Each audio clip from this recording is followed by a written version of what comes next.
Welcome to the Learning Pines YouTube. We hope this video helps. In this video, I will explain how to use Apple Pay on your iPad.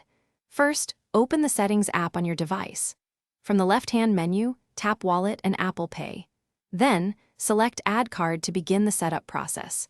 You will be guided through adding a credit or debit card, which involves scanning your card or entering its details manually. This initial step is crucial for enabling secure, contactless payments on your iPad. After selecting Add Card, choose Debit or Credit Card. You can either use your iPad's camera to scan your card details automatically or enter them manually. Next, you'll need to agree to the terms and conditions from your bank. The final step involves verifying your card with your bank or card issuer. This usually happens through a one-time passcode sent via text message or a quick phone call, ensuring your security. To make a purchase, look for the Apple Pay or contactless payment symbol at checkout, whether online or in a physical store. When ready, double-click the top button on your iPad. For older models, you might double-click the Home button.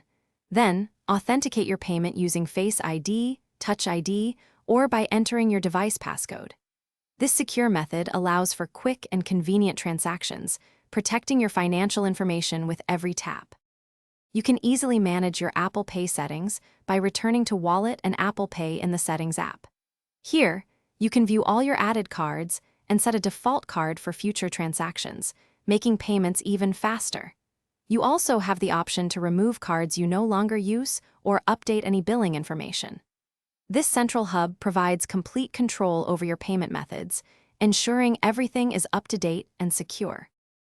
Thanks for watching. Consider subscribing if we helped you.